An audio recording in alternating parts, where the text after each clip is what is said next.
Okay.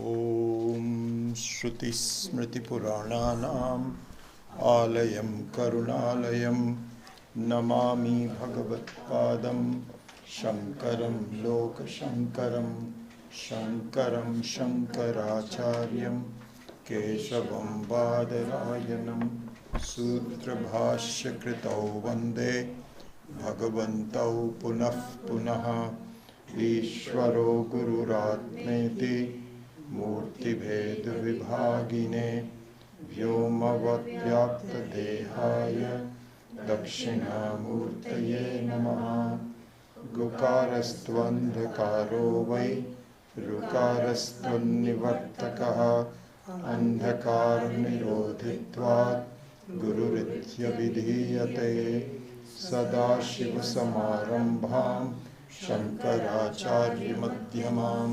Asmadacharya Paryantam Vande Guru Paramparam.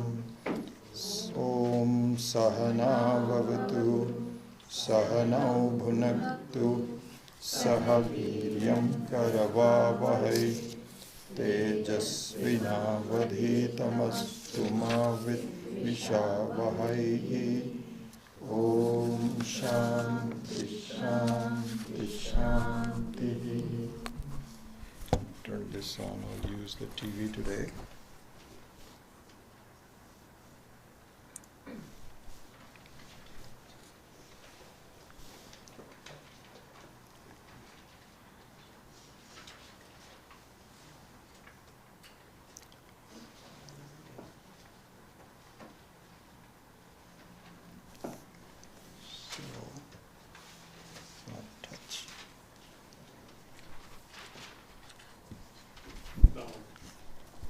This one, LG.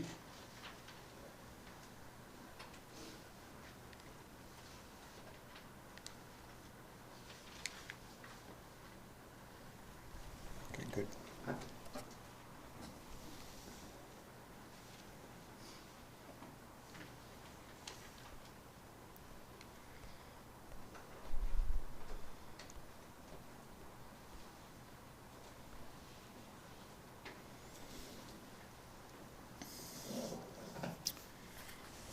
Let us chant.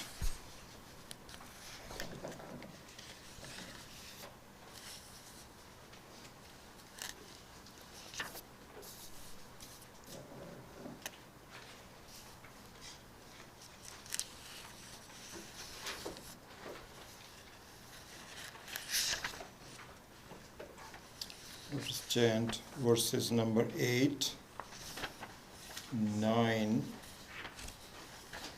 10,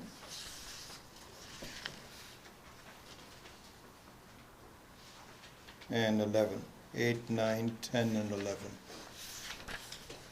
So verse number 8, Yatha Bhavati Balanam. Yatha Bhavati Balanam Gaganam Malinam Malaihi Tatha Bhavati Abuddhanam Atma Pi Malino Malaihi Marane Sambhave Chaiva Gatyat Manar Yogarapi Gatyat Managaro Yapi Sthitau Sarva Sharireshu Sthitau Sarva Sharireshu Akashena Vilakshanaha Sanghata Swapnavat Sarve Atmamaya Visarjitaha Atmamaya Visarjita Adhikye Sarvasamyeva Nopapattir hi vidyate Nopapattir hi vidyate Rasadayo hi ye koshaha व्याख्यातास्तैत्तरीयके तेषाम् आत्मा परो जीवः खं यथा सम्प्रकाशितः.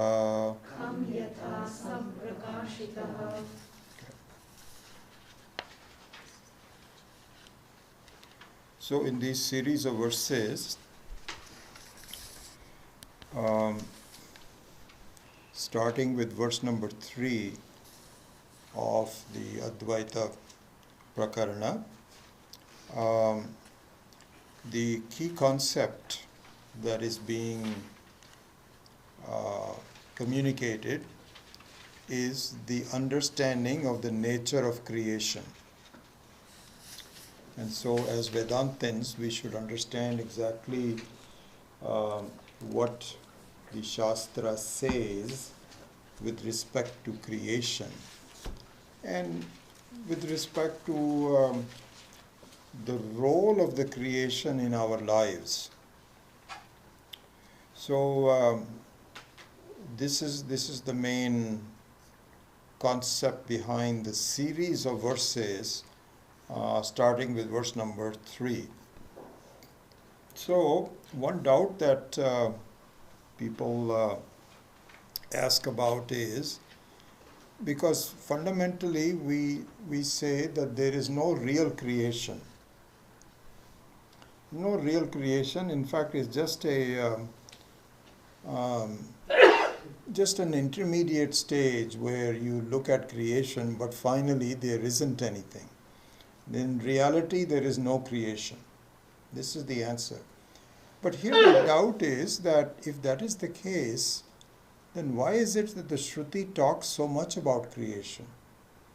It should not spend any time on the creation, because if you're doing something and then you take it away, I'm more interested in what the final goal is, in which there is no creation.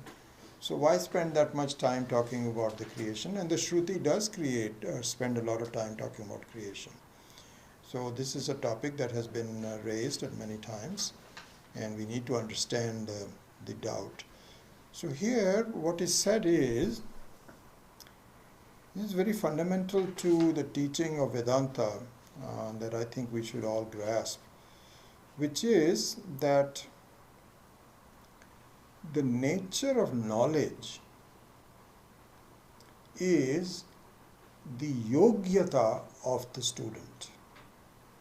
Yogyata means the eligibility of the student. You cannot say the same thing to everyone. Even though E is equal to mc square is a well-known fact and well-established fact, you cannot teach it in kindergarten. What will happen? People will say, what are you talking about? You cannot teach it even in high school, generally speaking. Maybe, I'm not sure when it is introduced. So the knowledge has a peculiar parameter to it, which is the eligibility of the student. This thing is true for everything. Even if you were to do some work, then you have to figure out, is the person capable of, is he strong enough to lift some things? Some people are, some people are not. You cannot ask a child to lift some big things. So therefore, this should be understood, that the reason that the Shruti talks about the creation is to take into account what is called mandabuddhi. So mandabuddhi means one who are not quite capable of grasping that there is no creation. You know, for the Tuesday night, one of the students had asked this question. She goes to these interreligious conferences, and she was talking about, how do I tell them about the creation? And I said, you cannot say that there is no creation, because people will say, and she was also saying that I am here now. How can you say there is no creation? And so you cannot talk about it in in these forums where the casual discussion is happening between various religions. Not the right forum for it. There you have to come out with something, and we have material for something, and we are going to talk about it today also. But this is an intermediate stage. Ultimately, there is no creation. So this is an important concept. And this is also true. I don't know if I mentioned this. As in the Bhagavad Gita, same thing is true.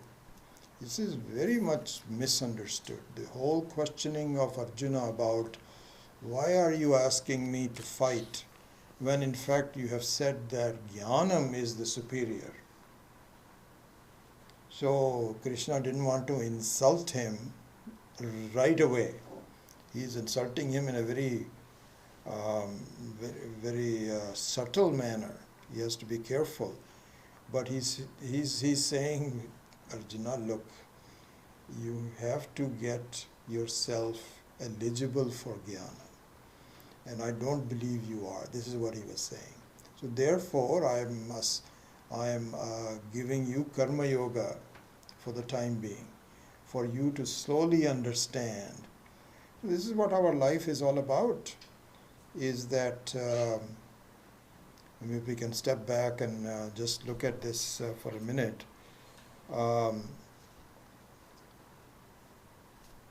What we have to ultimately discover in our lives is that as I am, as I see myself to be, as a human being, as a functioning human being, as a person who has his entire identity. In fact, this is what the talk is about today. My entire identity is called abhimana.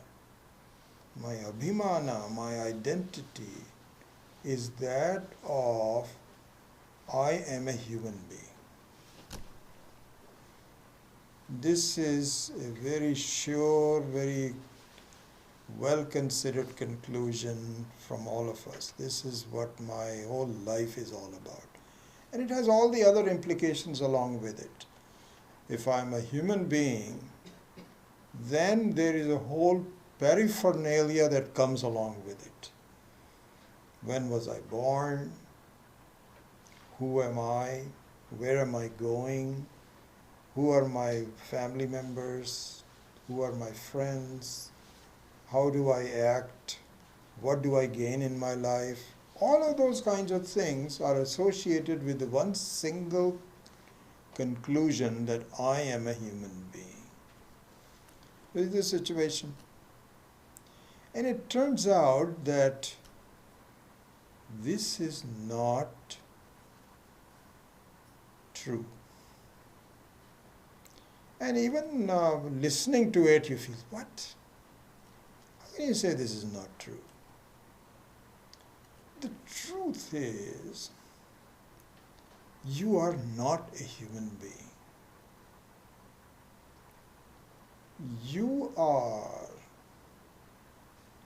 in fact, not you as the jiva, but you as the truth is Parameshvara.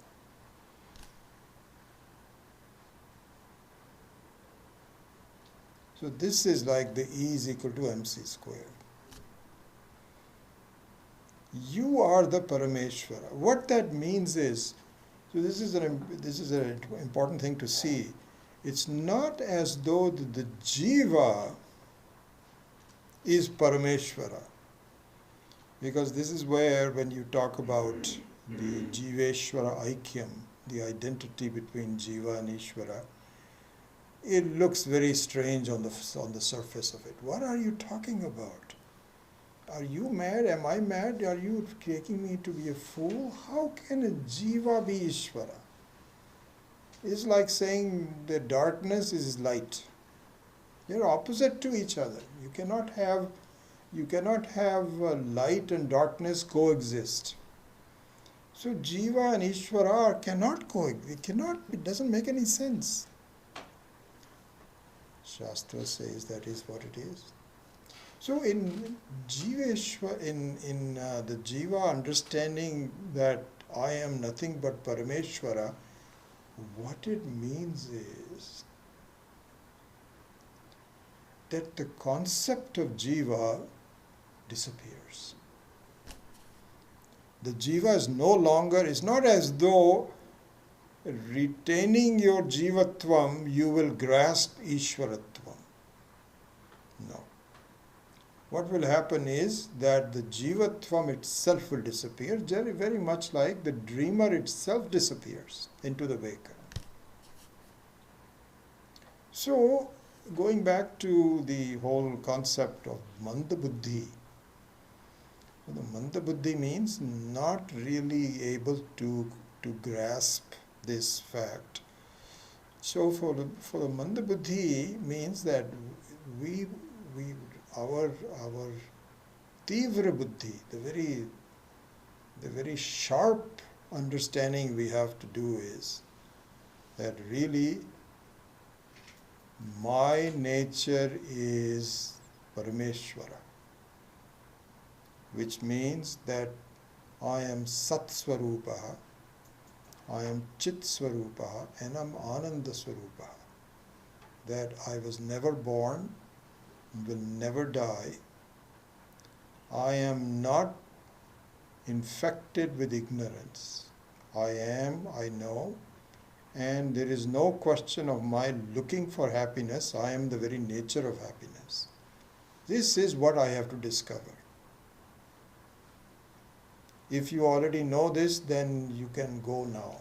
You don't have to listen anymore. Shastra says there is no creation. There is no creation. But if you haven't really appreciated that, then you should see that the creation is an intermediate stage. This is what is called Mandabuddhi. So exactly the same thing in Bhagavad Gita also. So Krishna says to Arjuna in a very polite manner. You can imagine him looking at, it's so interesting in transacting with Swami Dayanandji in all these years and so on and so forth, how he would talk to people. He knows that the people don't get it, but he still has to present the case to them, and slowly he knows that people, if you study hard enough, long enough, then you will get it. And so this is exactly what it is. So what it means is that all the talk about creation in the Shastra is a provisional acceptance that there is creation, just a provisional one, and then you will take it out again. Just like Swami Maheshananji is very fond of saying that sometimes in math you will say, suppose you add this to this, then it would make sense. So this supposing is the provisionality of creation. So anyway, this is the main topic of this verse number 3 onwards in the Advaita Prakarana, is the topic of creation. So we'll come back to it, but I wanted to give you the background to it. So this I was already just talking about. It was interesting, one example that Swami Maheshananji gave, kind of like a funny example of this, was this. So there was a king, he says, and the kings are fond of having some recreation where people can present music in their darbar, or they can have a dancer. And so this one dancer, somebody, and he's got people who recommend that, I think, just like in Aim for Seva also, that we need to have these kinds of dancers and these kind like that. So his people all said, the dancer is wonderful, you really enjoy him. So let's invite him for an hour and a half. So the king had the dancer there, and he was enjoying it. He said, "Wow, what a wonderful classical dance it is. You are really an expert." And he was clapping his hands and really enjoying it for an hour and a half. At the end of that, he told his minister, "Give him 1 lakh of rupees." And he was a very poor guy. In those days, 1 lakh of rupees was a lot. And it's like $1 million or something like this. So he says, "Give it to him." And so the person told him that I'll send you the 1 lakh of rupees. So the guy was so happy. He went to his wife and his family, and he said, "My goodness, my fortune is changed. I'm going to get," and I was so happy. All of his troubles were over for 1 week. He says, in 1 week I will get it. So for 1 week he was on the top of the cloud. The money was never sent to him.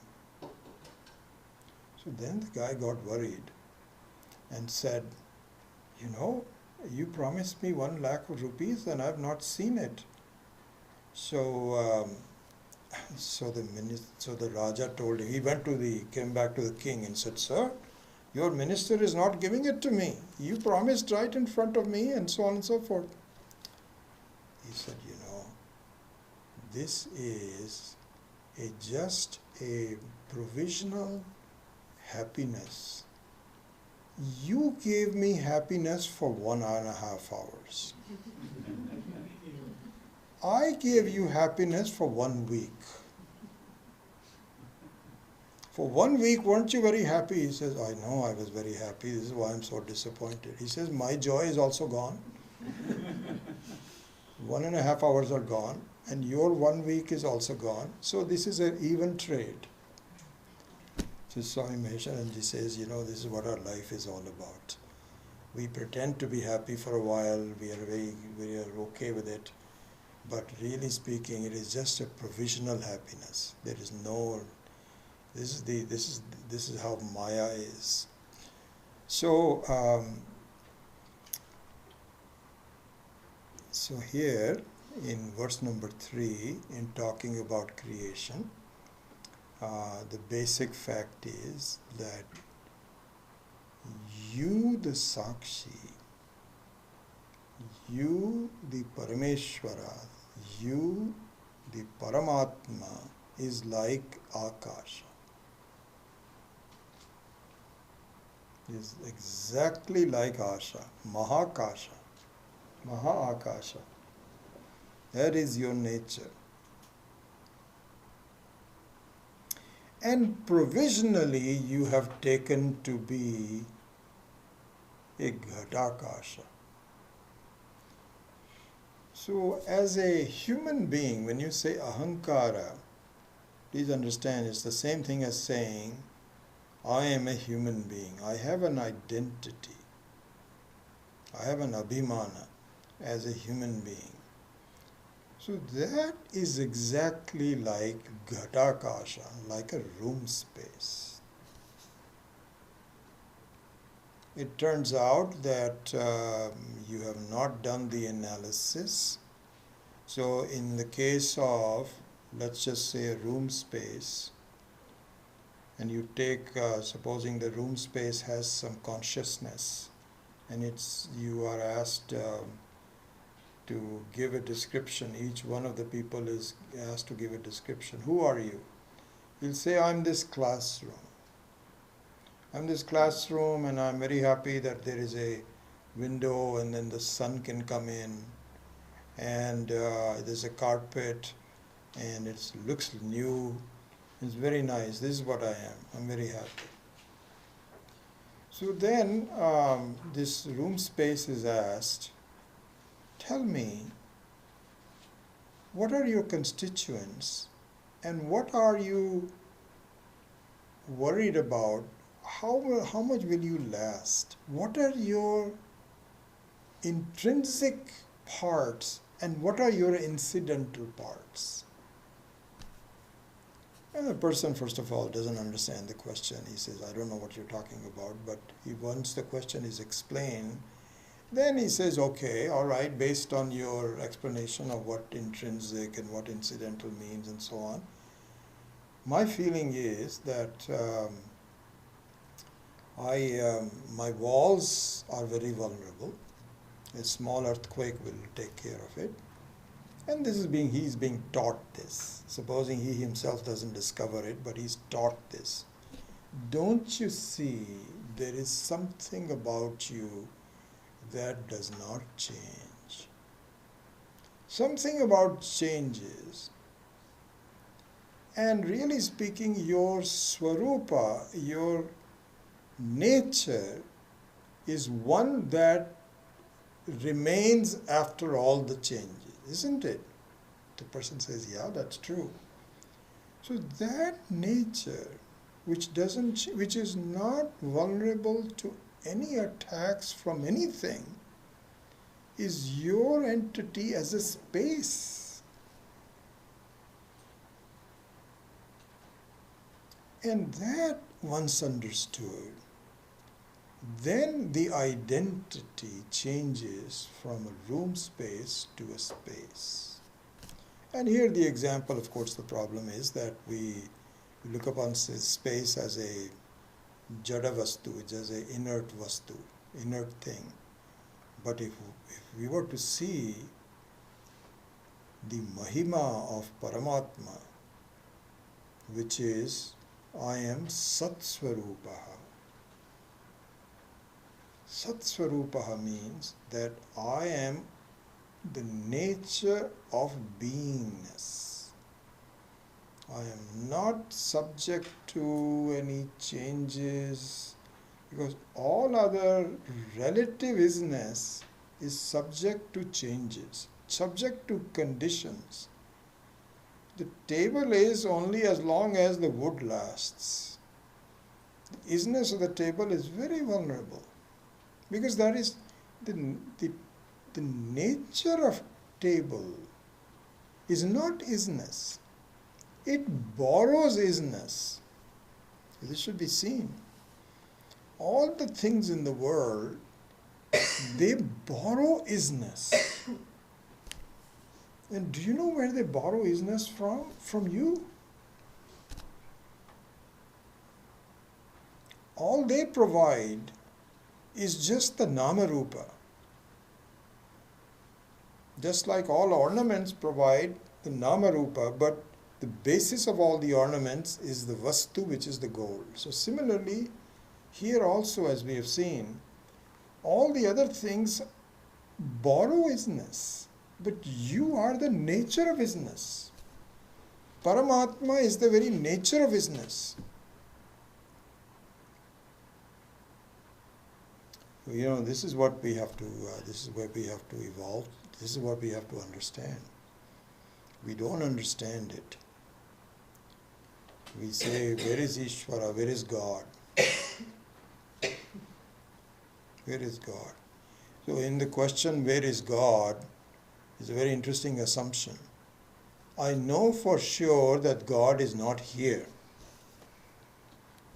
The very question, where is God, assumes the assumption that He is not here. How do you know that? How do you know He's not there? You're so sure. Well, I don't know. He doesn't appear to be around here somewhere. So this is the issue. So really speaking, our quest of understanding roughly has, if you make it into 3 rough segments, and accurately, those 3 stages are: I am a jiva as a samsari, not knowing who Ishvara is, what the role of Ishvara is, not knowing any of that, I just seem to be as an isolated individual person. This is stage number one. And this is all where we have to, this is like kindergarten. So in order for you to progress into a knowledge-based person, whatever knowledge you want, either a doctorate in medicine or in law or something, whatever, we all start at kindergarten. Similarly, our understanding of who we are and where we are going starts with the stage that I am an individual human being. And I have a few well-wishers, my mother, my father, hopefully my brothers and sisters, cousins, friends, etc., etc. But I'm pretty much alone. I'm in charge of my life and doing the best I can. This is the kindergarten stage.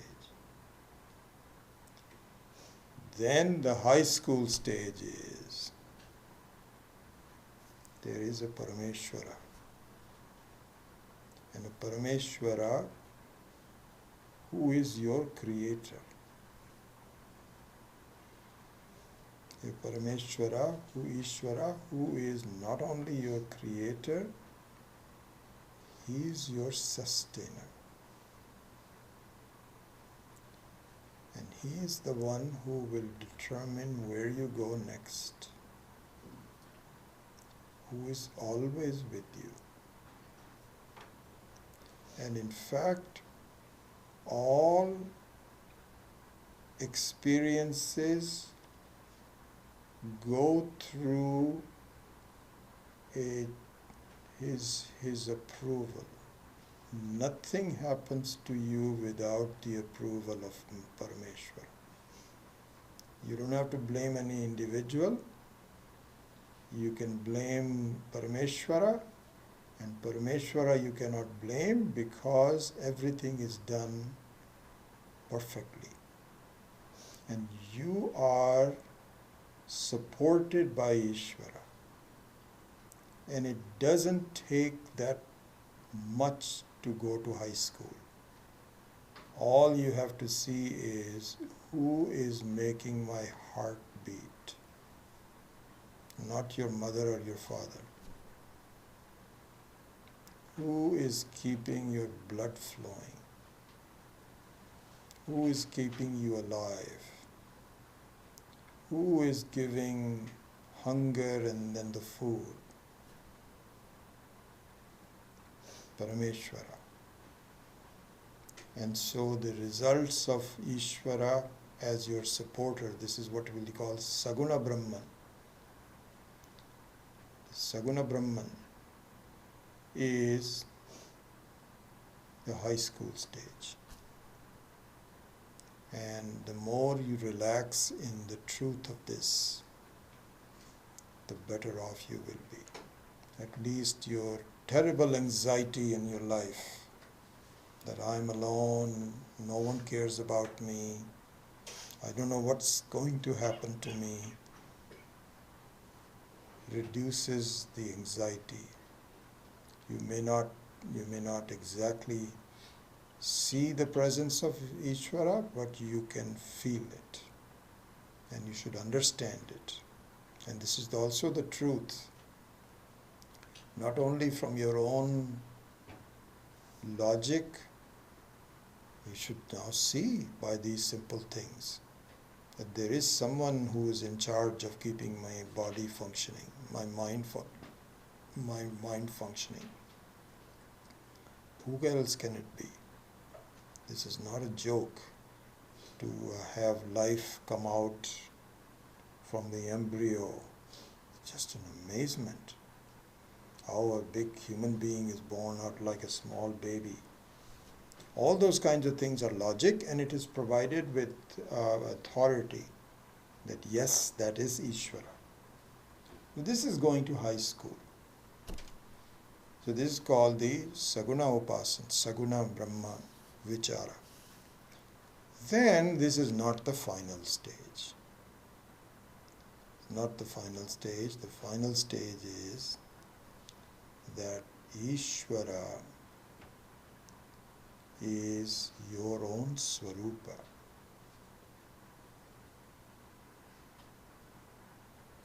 It is not just all the things that support you, which also is Ishvara, the personality of the Ishvara, but the person of Ishvara, being infinite, must be you.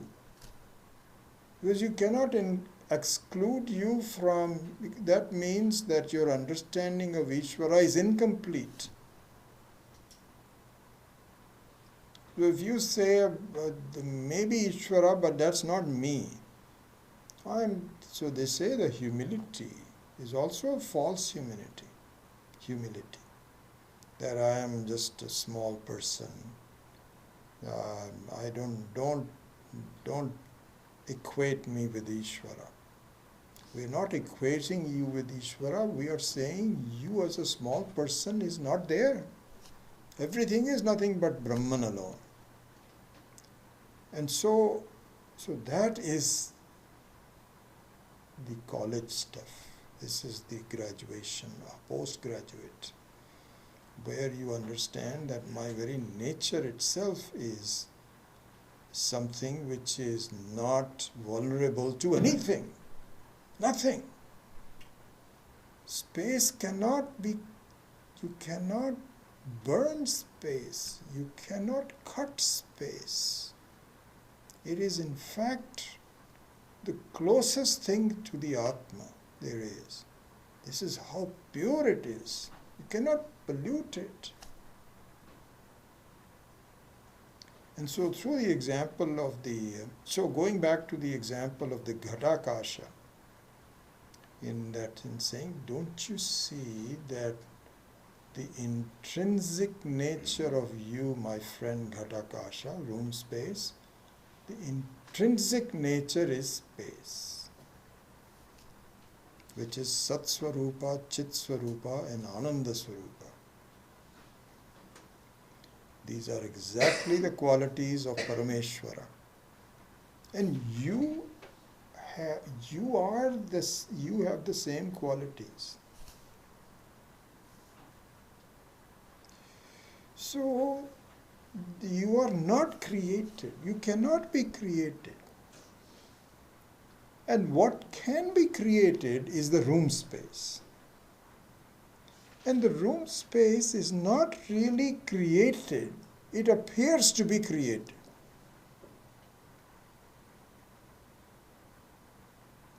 And you may think you are born and you may die, but you are not going to be born or die. So this is where you can see this verse number.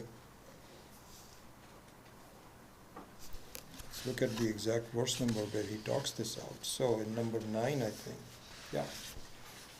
We look at Marane sambhave cha eva gati agamanayoho api sthitau sarva sharireshu akashena avilakshanaha. So he says, don't you see that you are similar to a pot space or a room space? The room space can be sambhavam. Sambhavam means it is born. Or maranam. It can die. Yes, we agree with that.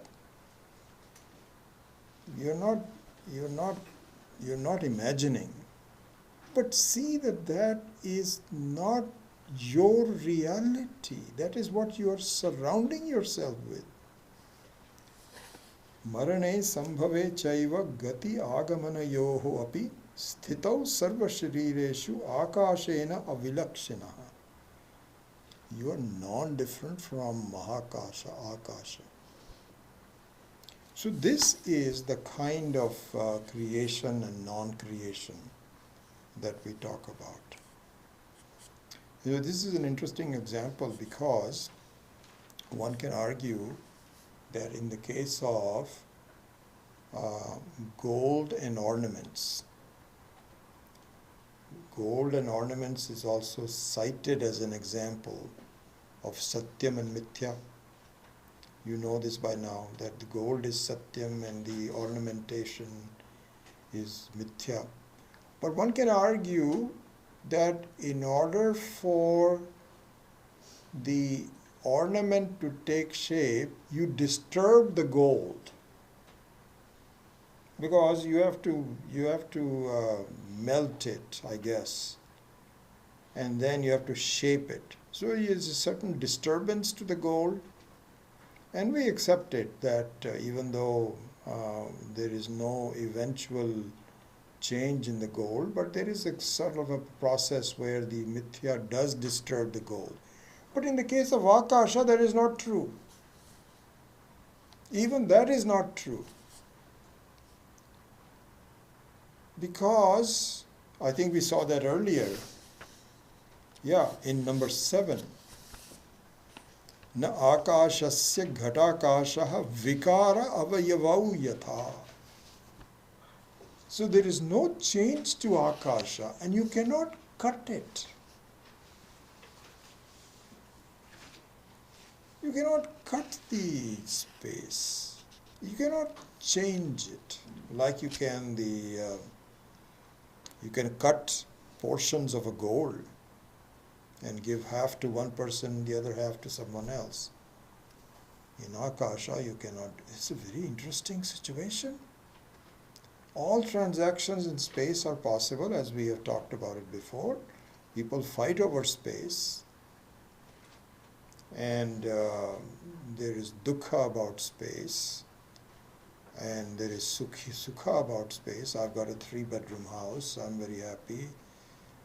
Now I have to move into 1-bedroom. I'm unhappy. Like those kinds of things can happen, all without changing a space. What an interesting situation. So this is exactly what number 9 says. He says, you cannot, there is no birth to it, there is no creation. There is an apparent creation for apparent modifications in your life. But they say that there is no cause for real sorrow. It's like a play. It's like a play.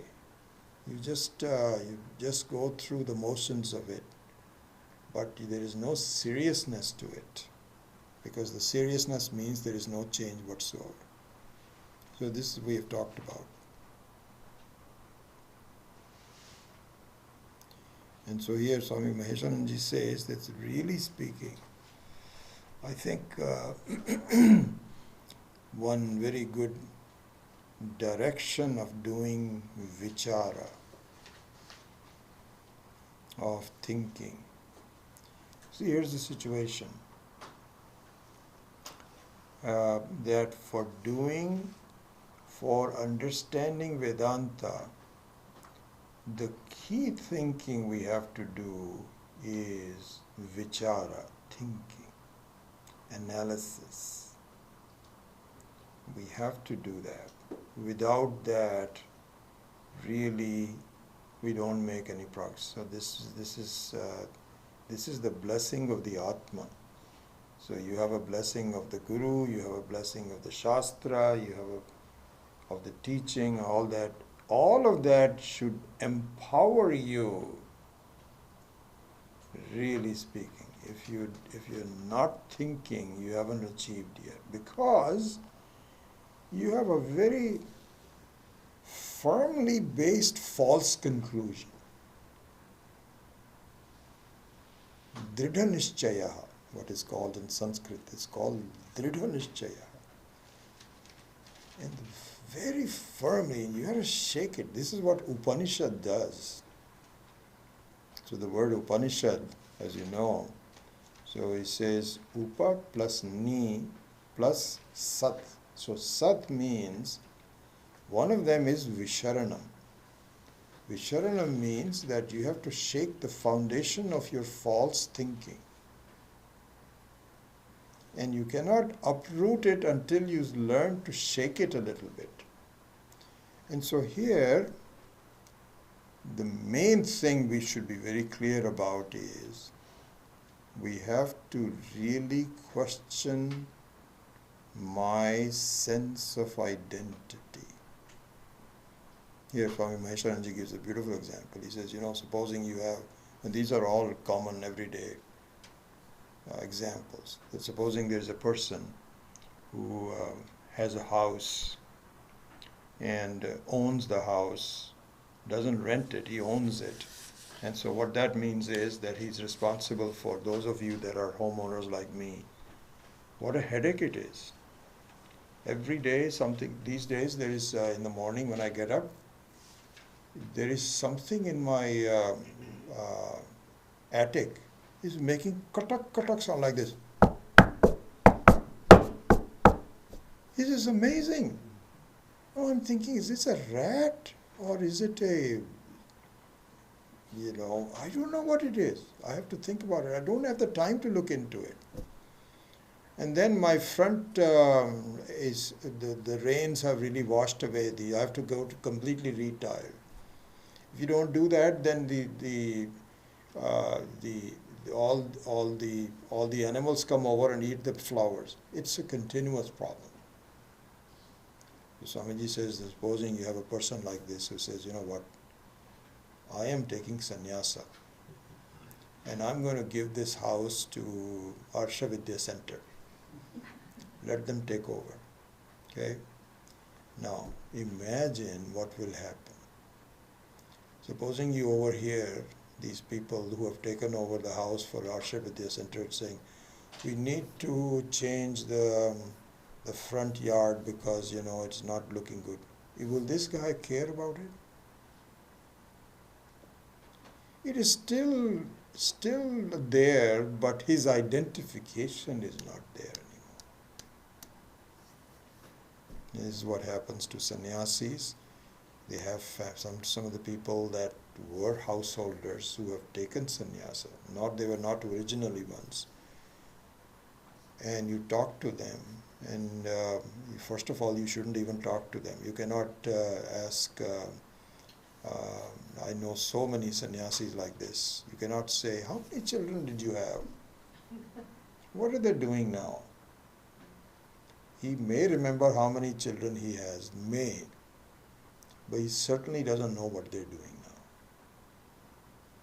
His worry is over. These are children, they are Krishna's children, Lord's children, and what they're doing, I hope they're all happy. I don't know. The whole thing is about identification. Because I have an identification, abhimana. Because I have an abhimana, I also have all the headaches. I don't need to. So the disidentification with the jivatvam and identification with Paramatma is the remedy of our life. Are you ready for it? And we will say, well, I don't know, I'm not sure. This is what we have to do. Most of us will say, can I not have both of them? This is what will happen. You can, but please don't fool yourself. Don't fool yourself. If there is an overlap period where as you develop the identification with Ishvara, you also are working towards disidentification with, that's okay. I feel this is what my life is. Slowly I'm disengaging myself from my identification with lots of things. And I can see it. I'm not worried about it. This latest thing is this thing about the warriors, where Steph Curry broke his hand and everybody is so worried and so on and so forth. I says, that's too bad, it's their problem. Every team has to go through that. I don't worry about it. I don't watch anything. And at one time I used to. So I see progress in my life. And so there is a certain overlap at times, but ultimately, what has to happen? While you are alive, your identification with Ishvara is not going to happen when you are dead. Your mind is also not there. And all of the seeds of your ignorance are still there. So when you are reborn, those seeds will again fructify from a wrong identification again. So the best thing is to do it while you are able to, quickly. That's the only solution. While you are alive. This is the issue that people don't really grasp easily. Somehow they think that there is an experience I need to have. I need to have an experience. The life's experience is not good. I need to have a new experience. And most of the time it is just to remove all the thoughts. Nothing happens when you remove all the thoughts. Nothing happens. Your identification is still there. So this is a very important thing to see. So this is what is called akhanda akara vritti. So the akhanda akara vritti has to be developed while you are capable of thinking, you are healthy, and you have to work towards it and see that Ishvara is not just your supporter, Ishvara is you. And so this is what needs to be done.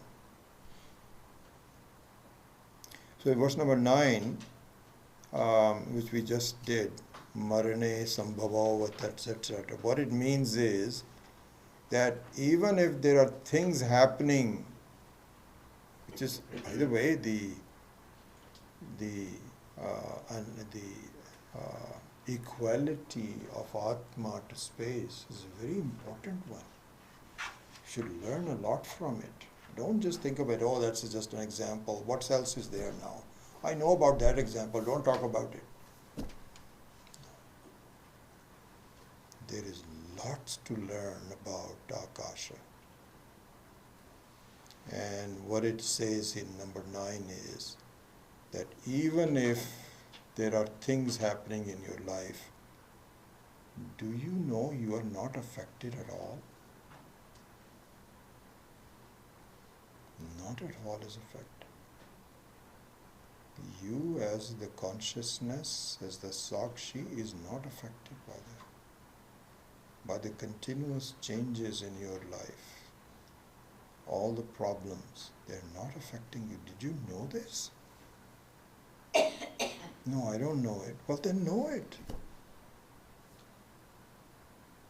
I'm not just selling you something and getting some money. I'm just telling you, Shastra says. This is a fact. Well, I can't see it. Okay, that's fine. We understand it. Then just do some bhaje, Hare Ram, that's fine. Do some karma and upasana and so on, that's fine. But if you really want to get to the truth, then enquire and think, vichara. And the example of that is to see that you are like the space. See how these things happen. That a lot of buildings come and go, but the space is unaffected. Space is utilized. There's a lot of things happening in the space, but not the space itself. What a funny situation. Exactly, the Atma is not any different. This is how you are. So that was number 9. Then, moving on, I can finish the 10 and 11 that we said. So in number 10, he says, not only that, not only the birth and death, but if you look at the combinations the assemblage, the sanghata, all of that also is false. You see? Actually, what will happen, we won't have time today, but we will take up in next week a very interesting analysis of Ghatakasha and Mahakasha based on Taittiriya Upanishad, which is coming up in number 11. Rasadayo hi ye koshaha vyakhyataha Taittiriyake. He mentions it. And so Swami Maheshananji has done a marvelous analysis of what Taittiriya Upanishad, and those of you that have taken the Taittiriya Upanishad, you will enjoy it, because we will summarize some of the main points from the Taittiriya Upanishad as it applies to this level of conceptualization. So we will do that later on. We won't have time today. So a Sanghata, so here the idea is, let's look at the English translation. All bodies are projected by the Maya of the Atma like a dream. There is no reason to establish the reality whether there is superiority or total equality among them. So what it means here is that when you start to do combination of things, combination of things that are mithya, Mithya meaning that they do not have any lasting value. They appear on the scene, but they don't really, just like a dream. In a dream you have lots of things happening.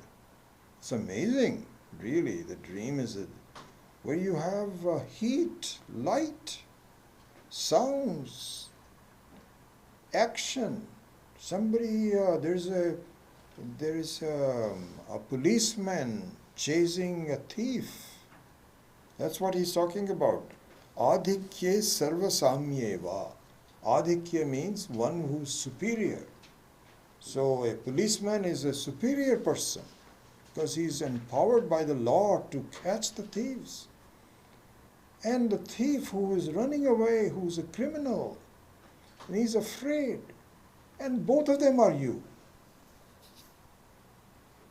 You and the dreamer create you as the dreamer create in the dream a policeman and a thief. And samya means that some onlookers, there is no change in them. So this taratamya, one is superior, one is inferior, all those kinds of things, they are all happening in you. Similarly here also it is very interesting that you have people who are terrorists, they have the same Atma. And you have good people, they have the same Atma. All that is happening in your life, in our lives, good things, fires, that, bad things, fires, good things, all of them are happening, but nothing is happening in the Atma. Ultimately, nothing is happening. If you stay as a jiva level, then you suffer. But if you want to rise above it with a lot of thinking, then you discover that intrinsically I am unchanged. In fact, Swami Maheshananji gives this beautiful example. He says that Adi Shankara was teaching his mother. His mother was not a jnani like her son was. So Adi Shankara was telling his mother, my mom, do you know how many times you have been a mom before? There's a verse, I should take that out. Swami Maheshananji quotes that verse. Adi Shankara teaching his mother, Mom, do you know how many times you were worried about your children? Where are they now? You don't even know where they are. Don't be worried about me. Just think who you are, what's happening to you. This was when Swamiji Meshanji gives this point many times. That really speaking, this is truth for all of us. How many lives we have led where we were very worried about our children, about our neighbors, about ourselves. And then it has passed over. How many dreams do you remember? Like, what did you dream about a year ago? Who cares? You cannot. And this one is very real. No, it is not. It's exactly the same thing. So this is what he says that, so the other point is, the one is that there are 2 points to this. One is the word sanghata. So sanghata means an assemblage. What it means is that the same combination of the mithya elements, which is of course what are the basic building blocks of mithya. So you have the Pancha Mahabhutas, you have Akasha, you have Vayu, you have Agni, and Apaha and Prithvi. And they all have different combinations. So these are the atomic structures of Vedanta. These are the atoms of Vedanta.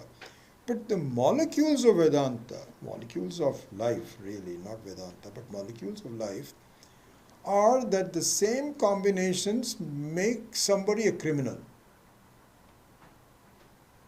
And some different combinations make a person a saint.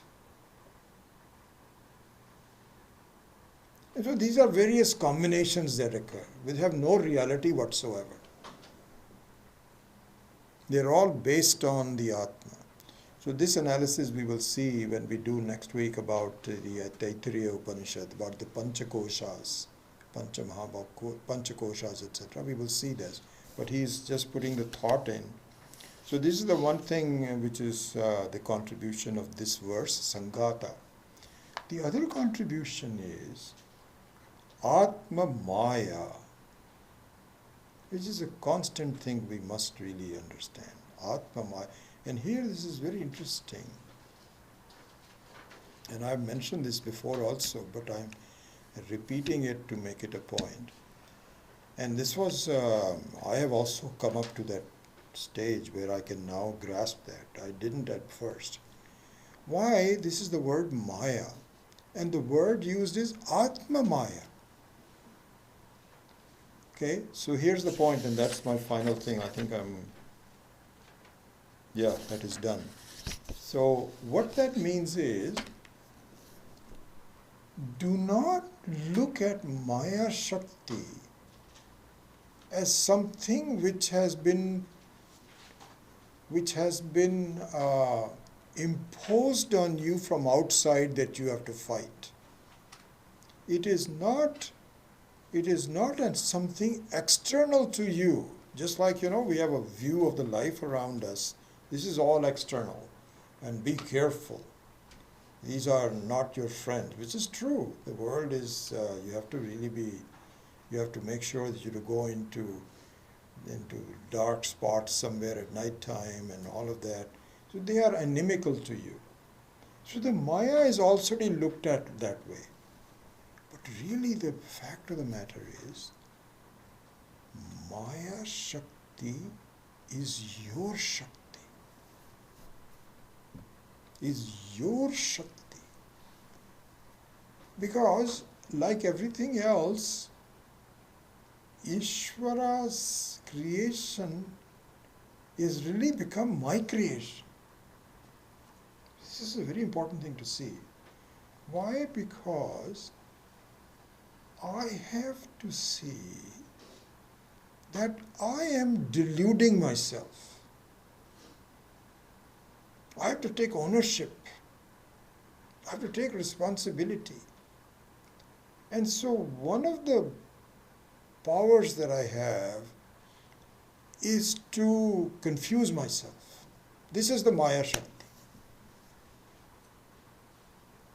But luckily, even a greater power that I have, even than the Maya, is to understand that my intrinsic nature is freedom. That the Maya is mithya. So that's why this, and this was a point very well made by Swami Maheshananji. I really appreciate it over in various ways. It's not just a single point. And once I appreciated that, he says, this is very absolutely true. So don't wait for Ishvara to come help you, and don't wait for prayers to Ishvara and saying, please keep your Maya Shakti. It's my Shakti now. It's my responsibility. I have to figure out my life. That's why the word Atma Maya, and he goes into, Swami Maheshananji goes into a lot of analysis of this. And Gaudapada ji has given this beautiful combination. It's Atma Maya. Atma Maya means that I have the ability of really dreaming and just being in this life as though I'm a victim of it, fighting over it, and so on and so forth. It is my, and so this is like, you have two powers at your disposal. One power is to hurt yourself, and the other power is to help yourself. And the power to help yourself is much stronger than the power to hurt yourself. Much stronger. Use it.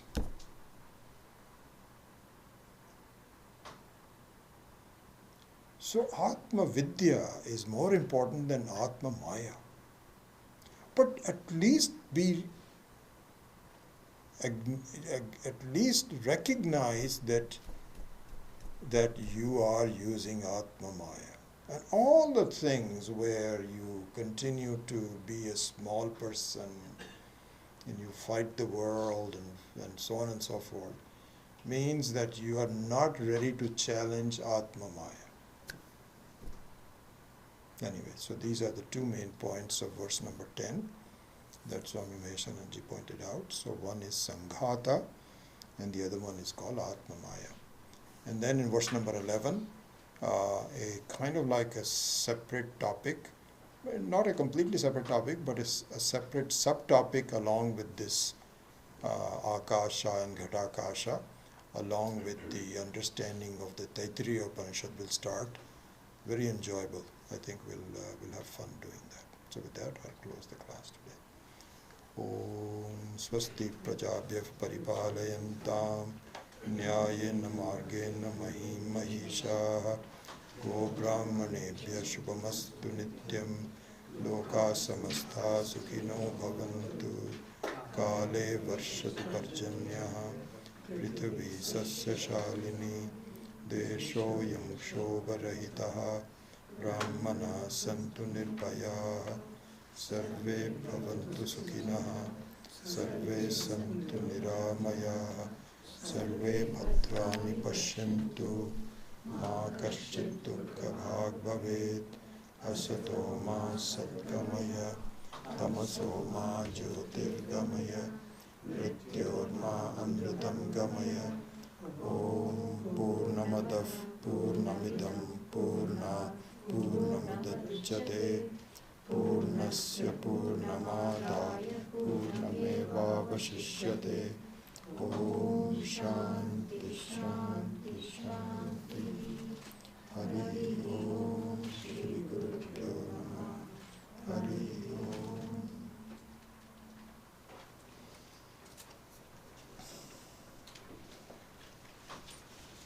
Yeah.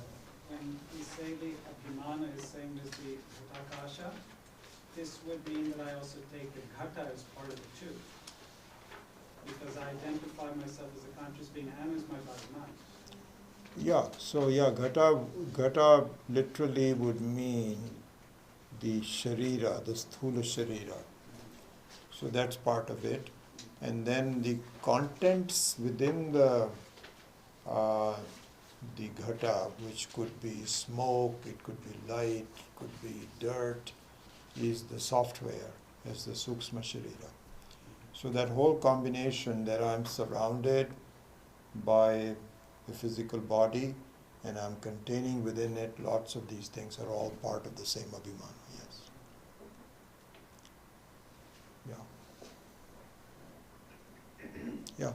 So Vijayji, when you were saying, like, we come from space, we go back to space, this is an ephemeral existence, it almost implies that it has no consequence. But if we are to look at the provisionality that you were talking about, isn't this provisional existence, so to speak, through karma, being used to get to the jnana and therefore elevate your thinking to where it needs to be? So this is not. So the question is for Archana's question is that all the provisional thinking that we were just talking about our experiences and so on and so forth, that it has no consequence. Is this really true? Because isn't it true that we can also, a part of the provisional things is karma, which is used to finally get over that and go into jnanam. Is that accurate? So yes and no, in the sense that yes, in the sense that yes, of course, the thinking that I am a karta is important for me to take me to the stage that I am not a karta. See, to first accept that I am a karta, which is the normal experience, has to be taken at its face value. You cannot completely neglect it. But then the kartritvam must be useful to me to see the akartritvam, the non-absence of the fact that I am really just the Atma, which does not do anything. It cannot do anything. Only the human being can do things, but the Atma behind the human beings, or not behind it, but the basis of the Atma doesn't do anything. So in that sense, what I would say is that, of course, you have to utilize the powers within you to extricate yourself from it. But while you are doing it, don't take it too seriously. Begin to see its mithyatvam as you are. Cannot say, right now, don't disturb me. I'm very busy with my karmas and so on and so forth, and this is what I'm going to do and so on. That attitude itself will be unhelpful. Just have a smile to say, my goodness, I can't believe that I have to go through all this, when it really does. Have that seed in your mind all the time and let that seed grow where the smile becomes real. Have a fake smile in the beginning, but then the smile becomes more real as you begin to see. See, this is the thing, they say that the difference between what will be called Brahma, which is a falseness of something, and Brahma, which is the truth of something. So the difference between Brahma and Prama is the following. The more you examine the Brahma, the less real it becomes. And opposite to that is Prama, which doesn't appear to be real at first, but the more you examine it, the more real it gets. So this is the basic difference. Both appear to be similarly confusing at first, but the motion towards examining it, to analyzing it, to confront it, determines whether it is Brahma or Brahma. So the more you go towards it, you'll find, oh my goodness. So Swami Maheshananji also says that when you see a person coming from a distance, all you can see is there is a person. You cannot see the face very well, you cannot even see. But then, as the person comes closer to you, there comes a point where you say, oh, this is who he is. Right now you say there is someone coming. Well, you don't know who is coming. That much you know. So this is the truth about, so to answer your question, in a long answer to that, is that yes, of course, rely on the fact that karma and the karma phala, which is in the form of vasanas, in the form of samskaras, take a while. They will last with you for a while. But the process has to be started in earnest, and while you are involved in the process, you have to assume that this is going to go away soon, and just work on that part of it. Yeah, something like that. Yeah. In stage 3 for thinking, when you say that I am Parameshwara, as a Jivatma, is there a certain amount of abhimana involved there? No, there is no abhimana. In fact, there is just the opposite of abhimana, where the same as we were just discussing, your abhimana as a human being needs to be taken less seriously. Right now, so this is where we say that the truth in Vedanta is through negation more than any positive thing. You are already Parameshwara, but you just don't know it. In fact, you think you are a separate person from Parameshwara. This is the problem. Meshwara is already you and working with you, but all of the helpfulness and so on is there, but you're blocking it by your abhimana as a jiva. So it is not any positive abhimana that will happen automatically as the abhimana for the kartritvam goes away. So the work towards, main thing is to not think too highly of yourself as a jiva. Realize that there is a lot of falsity in it. Not only others, but yourself as a person, as a jiva. And not until then, when you begin to examine the falsity of yourself as a person, will you realize that it is really just nothing but Ishvara alone. So the abhimana as an Ishvara doesn't need to be done at all. I mean, I say that as part of this, I just said re-identification with Parameshwara and so on. But that identification is natural. It's already there. Yeah, already there.